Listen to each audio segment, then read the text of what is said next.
Hello everybody, and welcome back to my channel. Today's topic is going to be, well, a little off topic. It's more or less just a video idea that I think would be really cool. It's more or less lesser known Marvel characters that I think would be really cool to see in the movies, and I'd like to see what other people think about it too. So it will provoke a discussion. The first one I want to talk about is Madcap.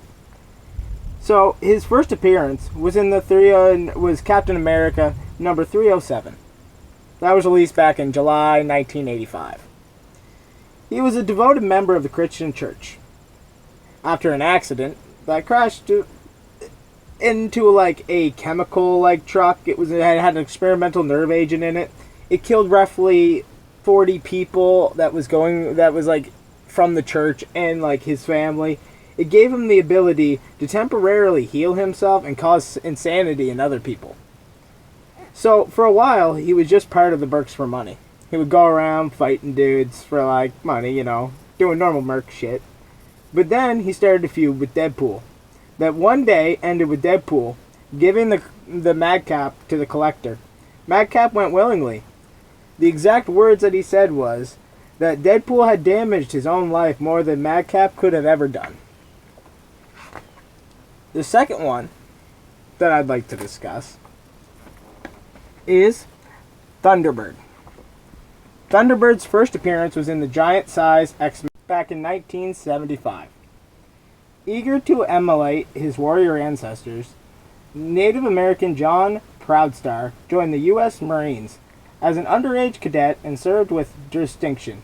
John's mutant powers didn't emerge until the age of 20. Now this is where he joined the X-Men, being sought out by Professor X. So that means he was recruited by the head dude himself. He was able to kill several criminals, and he once blew up an aircraft that was full of criminals. And he did briefly resurrect the chaos of war, or the chaos of war, which led to the group of X-Men, or a group of revived X-Men members, to have to return to deal with it. He was a really cool character, don't get me wrong. He did do a lot of really cool fighting, but he did do some more controversial stuff. But then again, the story's got to turn at some point. And then the next one I'd like to discuss is the White Tiger. Her first appearance ever was in Daredevil number 58 back in 2008. So she's a relatively new character. After her uncle passed away, she took on the moniker of White Tiger because she got the gauntlets that was inherited to her. And her uncle was killed by an FBI agent, which left her wanting revenge, which then made her become an assassin because she was an FBI agent prior to taking on the gauntlets. But after she found out a fellow FBI agent had killed her father, she took off in a warpath to eliminate the person who was obviously responsible for it. The next one I'd like to talk about is Wild Thing. Her first appearance was in J2 number 5 in February 1999. That one is still recent, but I'd still classify that one as older. It's just over the 2000. It's just on the other side of the line. Basically, she's Wolverine's daughter. Her mother was Elektra in an alternate universe, and her father was Wolverine, and it led her to possess some of the abilities like the claws and the regeneration, and she even ended up fighting with Spider-Girl herself.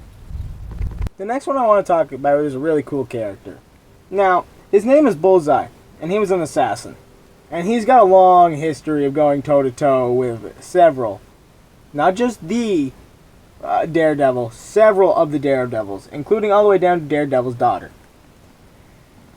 Now, what's more interesting about this guy is that if you look up a picture of him and you've watched The Incredibles, the original Incredibles, you'll notice something pretty funny.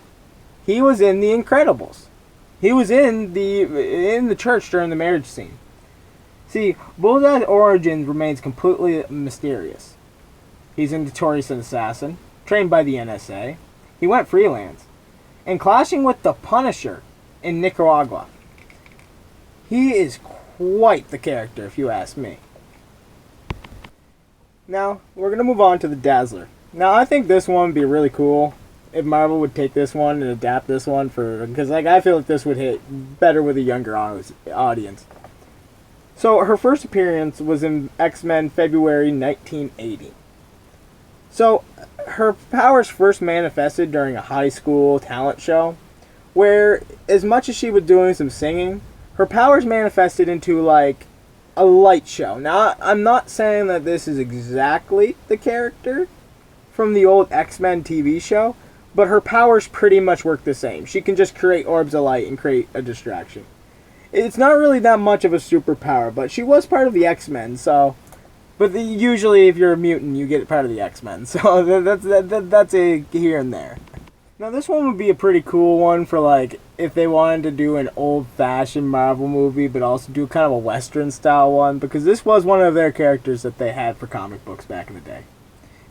So this character is known as the Rawhide Kid. The Rawhide Kid learned to handle a six-shooter, thanks to his adoptive father, a Texas Ranger. After his parents were killed by Cheyenne warriors, when his adoptive father died in a rig duel, the Rawhide Kid took revenge on the killer, then wandered the west, astrayed with his horse, Nightwind, keeping one step ahead of the sheriff who suspected the kid of murder. By means of time travel, the Rawhide Kid occasionally crossed paths with modern-era superheroes. So there is a possibility they wouldn't even need to do an old-fashioned movie, and they could have like some new heroes show up in that. I think Hawkeye would make a really cool addition for that one. The Red Wolf is another really cool one that comes from the Old West times. The Red Wolf tamed the first horse and conquered the American plains for the Cheyenne. Another was John Wakely, a Cheyenne orphan who forged peace between the people of the U.S. Cavalry. The next Red Wolf it was Will Talltrees, who joined the Fifth State Initiative Rangers. The current Red Wolf was born in New Mexico as a sheriff. He investigated a series of murders by a time traveler called the Surveyor. Hawkeye helped him stop the Oasis Springs Water Company and Hydro Man from stealing water from the Sweet Medicine Indian Reservation. When Steve Rogers overthrew the U.S. government for Hydra, Red Wolf joined the resistance